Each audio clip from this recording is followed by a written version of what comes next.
Hello, everyone. Welcome to the Blooms and Beyond podcast, a podcast that uncovers plant history, culture, and management through the lens of science.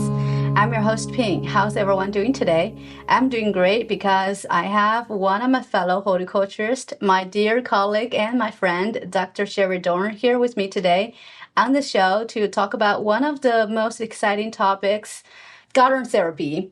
I've known Sheri for a couple of years, and she is one of the fellows that wear many hats, but all under horticulture. And I can't wait to pick her brain on garden therapy and spread the plant power in today's episode. So without further ado, here is my conversation with Dr. Sheri Dorn. I hope you enjoy it. Hi, Sheri. Welcome to the podcast. But first, let's start off with the introduction. Can you tell our audience a little bit about who you are and what you do? Sure. Hey, Ping, thank you for having me as part of your podcast. I am always happy to talk to people about plants and certainly all of the wonderful things that they do for us as people. So just from a background standpoint, I am a horticulturalist. I'm formally educated in horticulture, but I also have a very basic, if you will, background in horticulture. You know, grew up in a family with vegetable gardens and, involved in mowing the grass and taking care of the landscape and all of that kind of stuff. And as with many people who have an interest in plants, I had grandparents and I had elderly neighbors that were gardeners and, were that influence on me. They were mentors to me and had that example of people that cared for and tended plants. So lots of plants in my background, both formally and informally. And then professionally, I've had a lot of years working with Master Gardener Extension volunteers. So people who are frontline, interacting with everyday folks that need to know more information. How do I garden? How do I grow plants? So like I said, I love to talk to people about plants and what they can do for us. And, just beyond our vegetable garden, right? They can feed us. They can make us feel better, all those kinds of things. So yeah, that's a little bit about my background there. Yeah, and you forgot to mention that you used to be the state of Georgia Master Gardener Coordinator, but recently you took the new position as officially garden therapy. Can you tell us a little bit about that? Sure. Yes, you are right. In August, I took on a new role here at the University of Georgia as an assistant professor in socio-horticulture and horticultural therapy. So you're loosely calling that garden therapy. And if you were enrolled in my class, Ping, I would have to have you define all of that because you're lumping in several vocabulary terms that, we would have a discussion about this. Okay. So that's okay. As today. But anyway, with horticultural therapy, we're using plants, activities with plants as a process to reaching some sort of goal, whether that's a healing or therapeutic goal, whether that's a social goal, like I need to interact with other people. I need to connect with other people. Or maybe it's a vocational goal. I need to learn how to do a new job, or maybe I need to learn job skills or soft skills or people skills or whatever. And plants are that pathway that get me there. So yes, that's my new role. And I'm so excited about it because like I said, I love to talk to people about this and just to see the transformative power of plants for people of all ages, stages, abilities, etc. So yeah. When would you define your first horticulture in Denver? And can you share a little bit about the horticulture career journey with us? Where did you get your degrees in that regard? Sure. So I like to say that my parents nearly killed my career in horticulture before I got started because it was, honest to goodness, Ping, it was the family vegetable garden. We had a huge one. We inherited my grandfather's garden, and my grandfather, we literally moved into a house where he lived previously, and his garden was huge, and my parents made it bigger because we had a big family and we were growing food to feed ourselves. All right. So I have very early recollections of the smell of damp soil. I have early recollections of seed packs and having my own little corner of the garden. I can even go back to my first house. I must have been 4. Okay, so this is an early memory. But we had a vegetable garden there. We had a strawberry patch, and I loved strawberries. And as a little girl, I just helped myself to the strawberries and came into the house. And I remember my mother was upset with me because, first of all, I had strawberry juice all over my clothes. But she was very annoyed with me because I ate the strawberries that were going to be the dessert for dinner that night. So how dare that I eat all of the strawberries? But hey, I knew what that strawberry patch was, right? So when it came to education, I started at Virginia Tech, which is one of the land-grant universities in Virginia that had a horticulture program. And that is where I studied I got my undergraduate degree. I went on to work for Dr. Diane Relf. I was working for her as an undergraduate, and she offered me a full-time position in the Department of Horticulture right after I graduated, working with the People Plant Council. So at the time, Diane was a pioneer so just a little bit about Diane. She was very pioneer oriented. She was the trend. It's not a trend. It's not even good words here. But anyway, she was at the forefront of horticultural therapy. Even her graduate work in the University of Maryland, she did some early documentation of the benefits, the therapeutic benefits of horticulture. So she was my mentor. She had started this discussion, this international discussion about what is going on with plants and horticulture and their role in human health and well-being. And so she had put together this national group called the People Plant Council. And she organized its first meeting like 1990-ish timeframe, early 90s. And shortly thereafter, I came on board and helped her with that before I went on to complete my master's degree with her. So I have a bachelor's, master's in horticulture from Virginia Tech. And then I completed my PhD here at the University of Georgia. Again, all of my training in horticulture, I believe firmly that my educational roots needed to be in the horticulture department, to have that plant background, to understand plants themselves.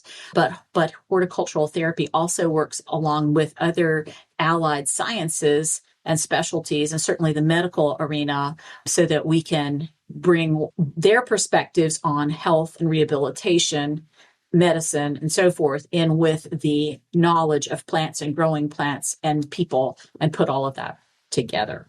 So would you say that you were first inspired with your work in garden therapy or horticulture therapy is from Diane, or even earlier from your childhood?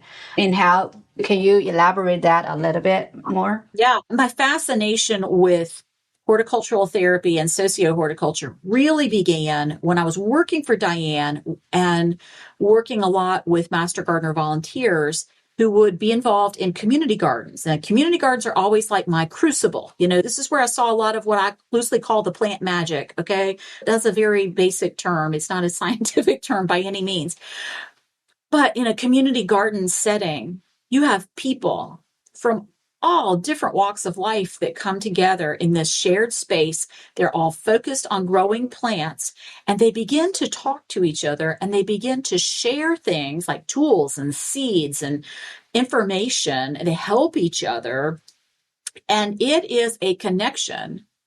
And this is what I loosely call them, the magic that happens in those community gardens. And those people, 9 times out of 10, would not speak to each other. If they ran into each other in the grocery store, they're just not like close friends and, neighbors and that kind of thing. But they have bonded over growing the plants. Okay. Mm-hmm. So again, community gardens were the first place that I really started seeing that. And I observed that very early on, in those early days when I was working with Diane at Virginia Tech, right after my undergrad degree, before I went on to start my graduate program. And that just stayed with me all of my life. And I have worked, in extension for a number of years. Again, education. I'm in the classroom now with undergraduates and graduate students, and I still see this, these threads, coming out. But for listeners who may not know the concept, like you corrected me in the beginning, how do you define horticultural therapy? I'm not going to say garden therapy anymore. How do you define horticultural therapy? Can you give us a little bit about the overview of that? Yeah, so there's a couple of different terms that we throw around. Horticultural therapy refers to a very specific setting. And we have a therapist and we have a client and we have goals. Most importantly, that client is working toward a goal, whether that goal is to heal, to strengthen, to recover, to learn new skills, to make social connections, whatever that goal is, that, and like I said, the horticulture is the pathway, okay? It's the process for meeting those goals, and those are facilitated by that therapist. So horticultural therapy, while we use that term very frequently, it's really kind of the less frequent of the scenarios that I'm going to give to you. So it's more specific, okay? We might hear the term therapeutic horticulture. All right. And when we think of therapeutic horticulture, it's usually more of a group setting. And there are these positive benefits that are coming from the gardening activity. And we're not necessarily tracking specific goals. The group, yes, is probably has some ideas of things that we need to do, and we need to move that group together. But it's a less formal stage than a horticultural therapy setting. And then we have what we call socio-horticulture. It's part of my job title. And socio-horticulture reflects many benefits of plants. So we can talk about economic benefits of plants. We can talk about environmental benefits of plants. We can talk about the social benefits, community benefits, health benefits, well-being. So it's a big, big bucket that contains, it's just a broad term that refers to all of those human benefits that come from plants and gardening.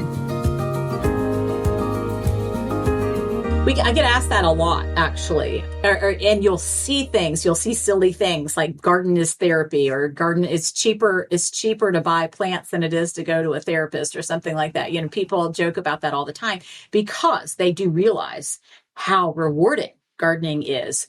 You get that sense of purpose. You get to see this plant grow and develop and respond to your care. It gives you something to look forward to and anticipate. It's I said purpose, but accomplishment. I mean, all of these intangible benefits, all of these rewards that come from tending the plants. And I joke about the tomato, we think that we're saving money when we grow and all this stuff. We say it's cheaper than therapy and all, but in actuality, that could be a very expensive tomato. They can. A tomato, but we are very proud of that tomato. Okay. Yes. So when we experience those benefits personally, individually, okay, when I come home from work and I am tired of sitting at my computer and I need physical activity and I need to let my mind relax instead of this highly intensive, focused academic stuff that I tend to do every day, that's all self-directed. Okay. It is not clinical. It's not medical. It is just a self-directed activity that I choose. And I still get so many benefits from that. And that's what people think of. And that's what they, often call horticultural therapy or garden therapy or whatever. But those, in that setting, that falls into my socio-horticulture bucket. It's a broader thing. It's non-prescriptive. But at the end of the day, we cannot ignore the importance of plants. As you mentioned, I mean, gardening is so good for anxiety and depression because we do get those boosts. It's good for stress relief. You've got study after study after study that document, cortisol reduction, and we can have that physiological benefit. Our blood pressure drops, scent for some, the smell, the sensory, triggers the mind, the portions of the mind that, trigger memories. And those are mostly good. They're not always good, but they can, they're good. So all of those bring much benefit to the human condition. So, in addition to, like I said, there's all that purpose. And depending on what our life stage is and what our need is, for some of us coming home from the office, we need our minds to relax. Okay. And being able to just marvel at that growing plant and look at its changes and observe. For me, oftentimes I'm trying to take pictures of my plants and I see things about my plants through my camera lens, and just marvel at what these things do, how these plants grow and the shape of their flowers and how the insects interact with them and how the birds and other animals and stuff. So it just brings us, to a different point mentally. Just that break. Yeah, so I think the biggest misconception is that all gardening is therapy, all right? And I've kind of been poking at you during our conversation here about that, but it's not. And for the many of the reasons that I've just discussed. And I've seen social media where people present themselves as horticultural therapists and they say that, I'm planting my container garden on my patio and I feel good and that's therapy. And yes, as we've just said, there are benefits to doing that gardening activity, but that is not horticultural therapy because it is not a clinical setting. It is not, there isn't the therapist, the client, the goal. We got to have all of those things at the heart of which is horticulture. So that's a huge misconception. When you get into horticultural therapy, we very quickly run into cognitive science and psychology and counseling, physical and occupational medicine, all kinds of allied sciences. And so it's important for all of us to work together, right? That we both bring what we know. There's an assumption that anybody can garden, anybody can grow plants. And while that's true to some extent, you do need to understand how plants grow, what plants need. And so for true horticultural therapy to be effective, to be at its best for the client, you bring together all of that knowledge. Horticultural therapists, from a professional standpoint, get training in a lot of those topics, those human science topics. But our training first and foremost is in plants. Okay. Mm-hmm. So we really need that relationship with the counselor, the therapist, the medical folks, the psychologists and so forth to really make the best of our science and certainly at a research level. So yeah, often it's my observation that the horticulturalist is forgotten. That we get so busy with the mental science, the psychology, the cognitive side of things, the laboratory sciences, if you will, that we forget to bring in that person with the knowledge of how those plants grow and how that's important. How do we connect that back full circle to that natural cycle, the life cycle that, again, that underscores, and it's very often part of that therapeutic plan for a client. So yeah, it takes all of us, to take those together. Yeah, so we've got a variety of topics, a variety of research findings, and it depends often on the audience who you're working with. For example, if you've got a client base of older individuals, say, that are struggling cognitively, maybe dementia is the concern. In that situation, the science points to the brain function and say, the scent of plants, of certain plants like rosemary, lavender, roses, gardenia, works in our brain pathways to trigger those memories. A lot of it gets back to, our chemical, communications at the cellular level, how we respond, what portions of the brain are triggered by the activities and help us, process or recall or respond, in different ways. Some of the coolest work I've seen in recent years has really documented the importance of the frequency of gardening activities, because while that, I always preface this by saying it seems kind of duh, that you need to do it often. It's kind of like exercise for the human body. Duh, you need to do it more often. But we take for granted gardening. We really do have a tendency to write off horticulture. Anybody can do it. It's very simple, but it is not, and these things are important to understand. So the more frequently we have these habits, these behaviors, and it adds up. And so you see the correlation between the frequency of these activities and the mood improvement or the stress reduction or the improved sense of well-being, that overall composite picture of health that well-being is. That also supports that earlier discussion that just going out into the backyard and putting together a container garden, that one-off kind of thing, while you're going to have some enjoyment and some feel good out of that, that you got to have that frequent, reoccurring, continuous experience with that to see those therapeutic benefits. So I'm glad to see those kinds of documentations show up in the research, to see people publish that, because it supports, all the foundations of our work and our science. So, but then it goes on from there about attention restoration. And, one of those early landmark studies, this came out in the early 90s. Roger Ulrich he's actually a psychologist, I believe. He had this research study, took hospital data. So he wasn't actually working with the people. They weren't actually gardening, working with plants, but he had data from hospital stays. And these were patients that had gallbladder surgery. And apparently the wing at the hospital that he was, where this data was collected, if you were on one side, you got to stare out your window at a brick wall. And if you were on the other side of the wing, you got to overlook a beautiful garden, this landscaped area. Okay.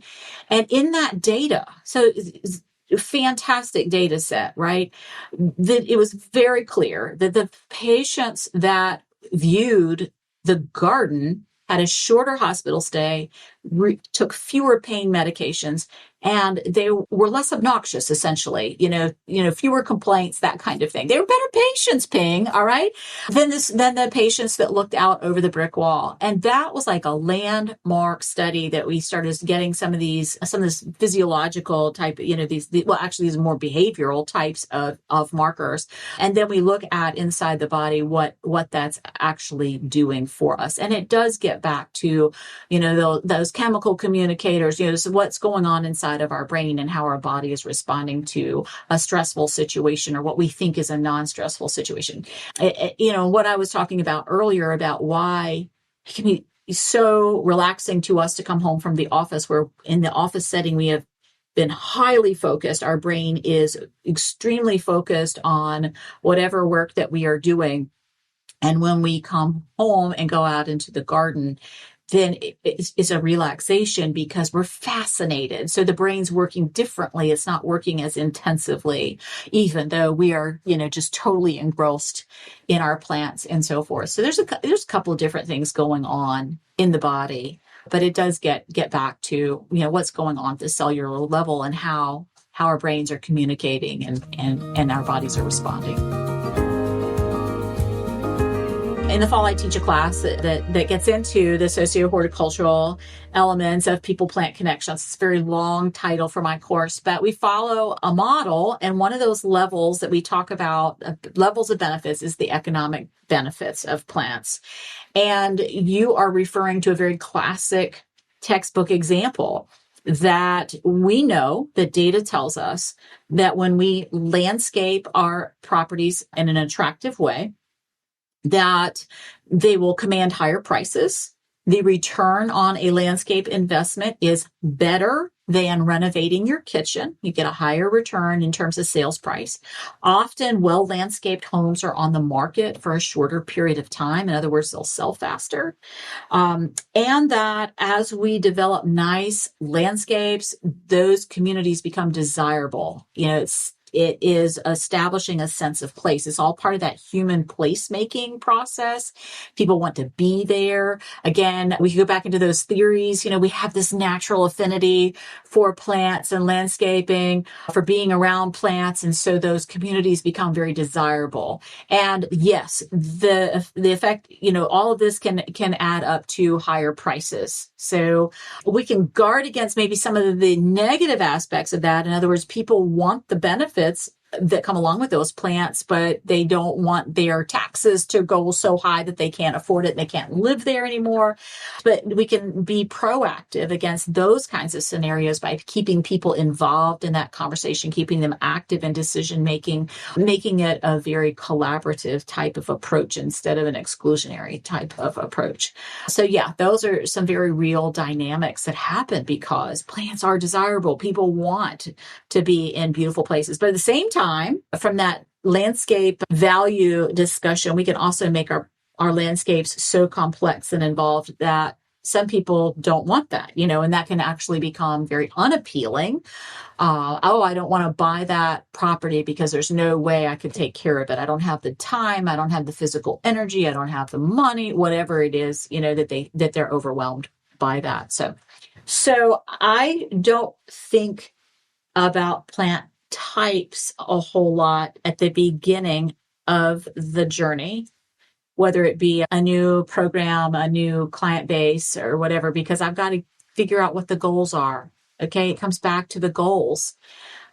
And that's going to dictate my plant choice. Then I'm looking for plants that are going to be safe for the client that I'm working with. If I'm working with a client that tends to put things in their mouth, I've got to be very cautious about things that would cause, reactions, that would make them sick or cause allergic reactions or whatever. So I'm looking for non-toxic types of options. If I am looking to maybe spark a memory or something like that, then it could be scent. It could be flower. It could be color. For example, whenever I think of my mom, she was not a gardener, y'all.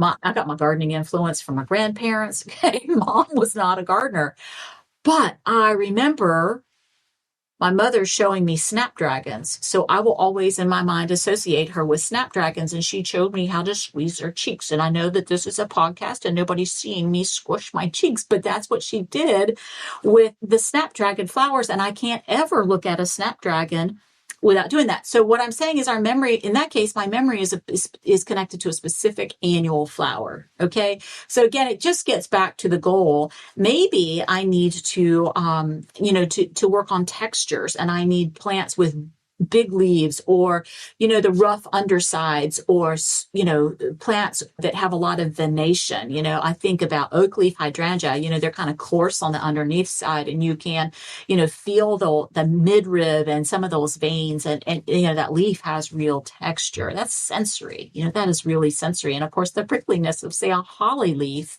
So it just really, the plant choice really depends on the client and what the goal is for that client. In some cases, it may be about production goals, okay, because that's part of my vocational goals that I've set for a client, in which case they would need to be plants that are easily propagated.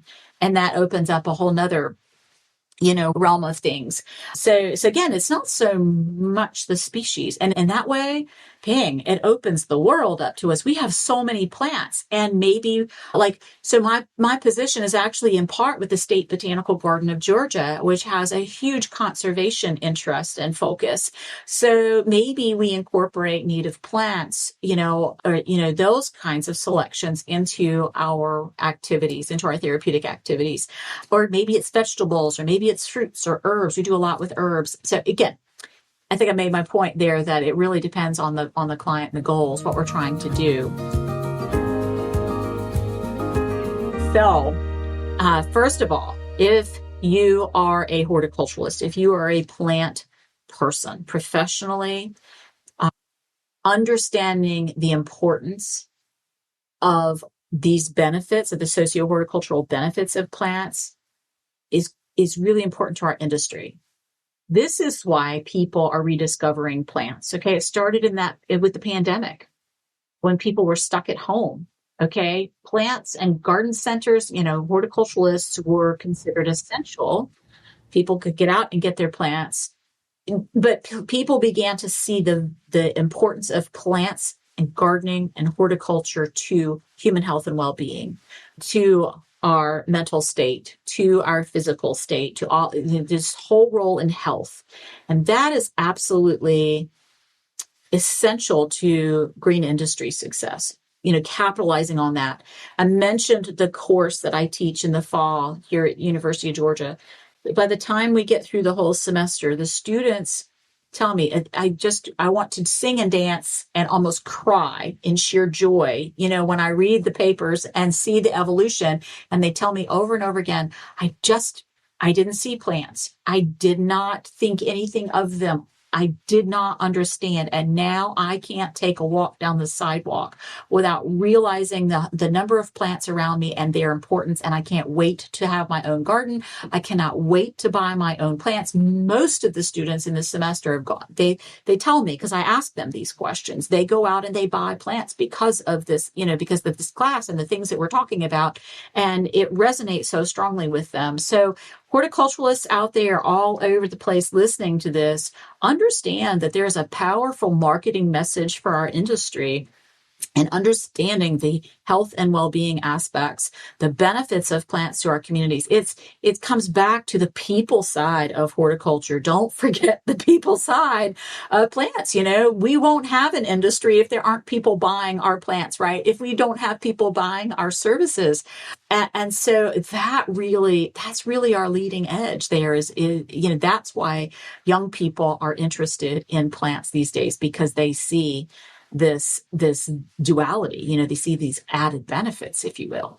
Mm-hmm. Yeah, I'm glad that you brought up COVID or the pandemic, because during that time, Adele, I know a lot of industry has suffered from pandemic. Some even just disappeared because of that. But our green industry actually thrived during pandemic because the reason you just mentioned, people found the power of plant, the power of horticulture, and they go buy plants and they spend time with gardening. And so we got a really good industry thriving from pandemic. But how has the interest in horticulture therapy changed in recent years, especially post-pandemic? Can you share some of your observation on that and your prediction, the trend going forward? Yeah, so I'm gonna split that question into a couple of pieces. So the research, the data tells us that people that discovered gardening during the pandemic years, and that's more of self-directed activities that have benefits, right? That people that discovered horticulture during the pandemic have continued to garden. Okay, so that's very good for our industry. Very, very, very good. I've been a part of several national surveys where we've been looking at these people, and there are different groups of people and different groups of customers and things like that. And some will continue to spend at high levels and some will not. There's places in the market for all of that. That's fine. But for the most part, that interest has remained high and that those people continue to garden. All right. So how has horticultural therapy changed? What do I see there? So I zoom out a little bit further than just post-pandemic, but I do see, increased interest, increased research, increased need. Once we figure out a little bit, we figure out we really don't know. When you learn something, you learn what you really don't know, And so I see this continued investment in research, but that investment is coming really from the medical community. I mean, that's really where I see the interest, the support, and the research is coming from the medical community. And again, from a horticultural standpoint, we cannot be forgotten, because if you're trained in medicine, you're not trained in horticulture. And there are critical things that you're missing. Do you really know how to grow those plants? And can you problem solve? You could plant a garden for therapeutic purposes, and that can have benefits for your clients. But if you don't know how to care for that garden, then you're gonna have a barrier. You're gonna have a problem. So that's the trend I continue to see, is that the horticulturalist is not fully involved in the research, is not fully considered. And so that expertise can sometimes be neglected. Yeah, and we need to be participating, involved in those programs. Otherwise, if horticultural therapy doesn't have a horticulturist, it cannot be called horticultural therapy anymore. That's my take on. I do have bias, but I think that's true. But I will say, on a very positive note, Ping, there is increasing receptivity. I mean, be programs, therapeutic programs, adult day programs, nursing homes, all kinds of programs, service providers, see the value in plants and see the value in this therapeutic approach. And so I do see a very positive trajectory from here. That's great. So it's great. It's great growth opportunity. Yeah, but since we brought it up, what does an effective horticulture therapy program look like, and what components are essential? Yeah. So what does a successful horticultural therapy program look like? It's a team. Okay. I've been saying all throughout our conversation here, it's a team. We bring our shared expertise together, and that best serves the client, right? So the horticultural therapist has that training in therapeutic tools, but they're bringing their knowledge of plants to the table so that the gardening can be the pathway to health, well-being, wellness, whatever for the client. But we need their counselors. We need their doctors. We need their psychologists and so forth. We need to be part of that team, that treatment team. So again, that's ideal case scenario, that we all work together for the good of that client. So that's where we have so much growth and potential to bring that horticulturalist onto the team, because there's so many applications. Oh my goodness, so many ways that people can benefit from horticulture and just really bring value and reward to everyday life. Mm-hmm. I mean, I've found a little bit like I'm, being eloquent, but it's true. It's true. It just elevates the mundane, it's just so much enjoyable. And what kind of training or certifications are available for any individuals wanting to become horticulture therapist, like professionally? Yeah, what a great question, Ping. So here at the University of Georgia, we're in the business of creating a certificate program. So horticultural therapists get this certification that guide them through developing the activities, developing the programs. So it is at a minimum 12 hours of horticultural therapy courses, but it also brings together your horticultural training. So you've got to have that background coursework in growing plants, but also some human sciences work. And collectively together, that prepares you for becoming a horticultural therapist. And what we see is a whole range of professionals and students that seek this type of certification. So we get anything from the undergraduate who's studying horticulture, or maybe even studying to become a therapist, an occupational therapist, physical therapist, maybe an educator, rec therapy, any of those kinds of backgrounds. They come to horticulture and get the horticulture training, and they get the horticultural therapy training. But we also see individuals who are already professionals. Maybe they're already a professional horticulturalist. Maybe they are already an educator. Maybe they are already a nurse or a physical therapist or occupational therapist. And they come back to us and they say, wow, I see the potential and the power of plants to be used as a therapeutic pathway. And so they come back and they pick up those classes to get that additional certification, and it complements their profession.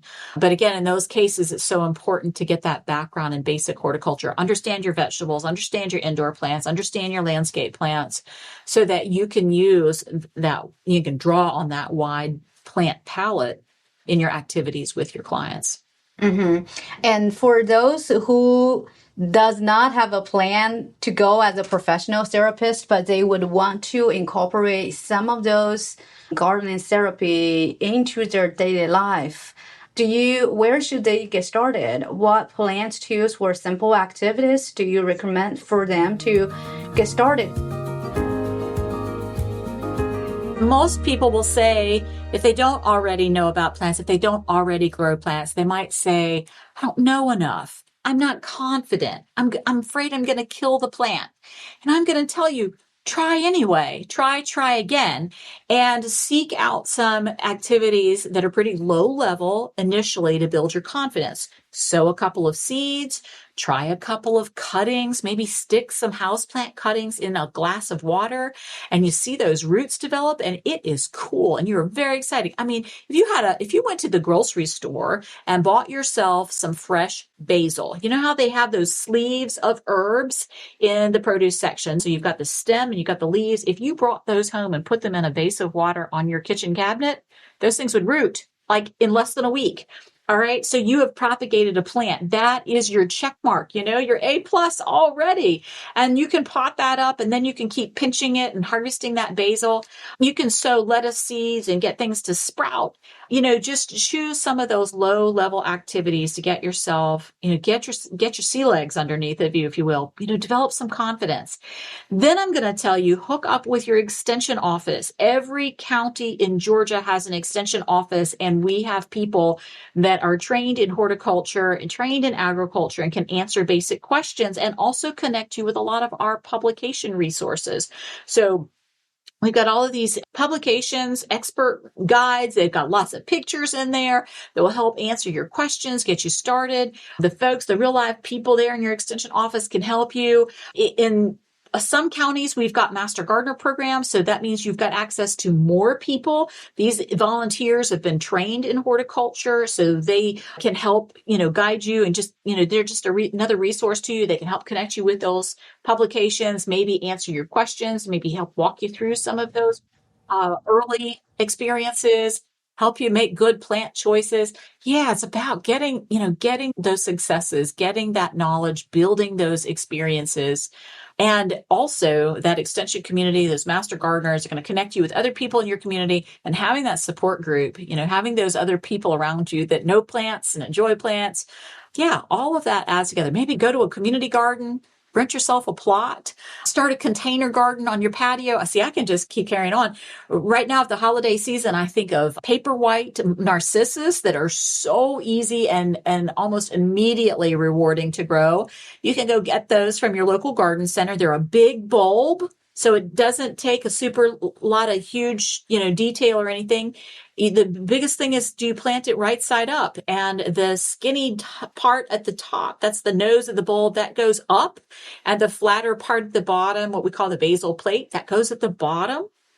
And you get that in the soil, and that thing will just shoot up some greenery. And within about 5 or 6 weeks, you've got a smelly flower blooming. Some people like the smell of paper whites and some people don't. But again, it's about the activity. It's about the achievement. I've succeeded. Start simple. Don't jump in with a major landscape renovation or trying to, Start small. Grafting is another more advanced skills that you have to practice to be able to do that. And then it's also very plant specific. So just to start small. And another thing that I want to point out is there are a lot of small communities on Facebook and even Facebook Market that you can check out. And they have not every city or county, but most of the counties, they have the fish market.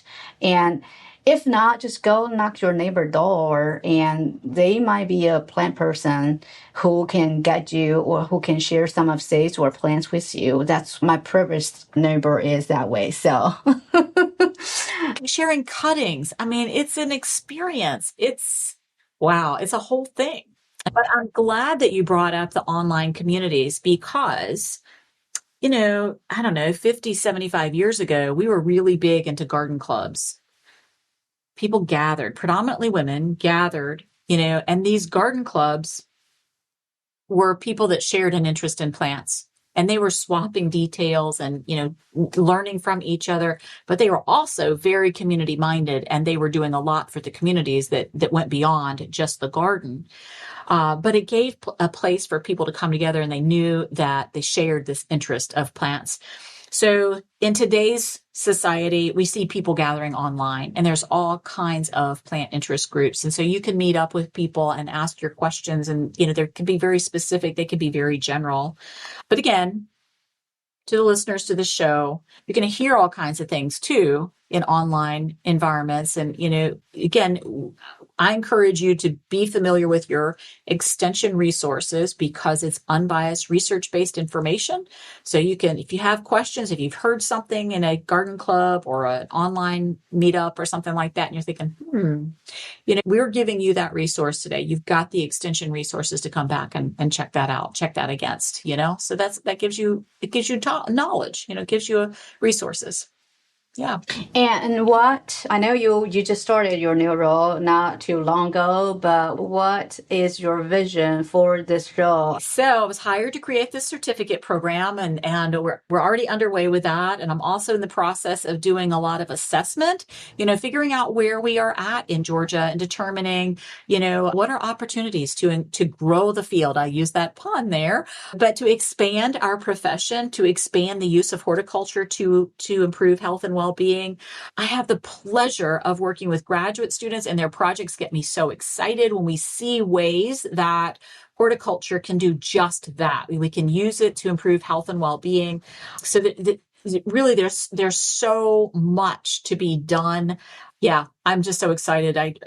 It's so much fun. I'm just so excited to be in this position. It's very hard to step aside from all of my master gardener friends and that former role that I had, but I actually see them as still a part of this story because they are such a resource to communities, and that's going to be important as we go forward. I can teach medical professionals, how to use horticultural therapy. I can help them get their certification, but they still need from time to time that backup, and extension and our master gardeners are that backup in our county programs and so forth. So just kind of connecting all those resources together, but that makes me very happy. But yeah, Ping, I'm just very excited. First of all, to figure out where we're at, and then to see, a forward trajectory to expand what we're doing at the State Botanical Garden in terms of horticultural therapy and socio-horticulture, just lots of stuff on the horizon.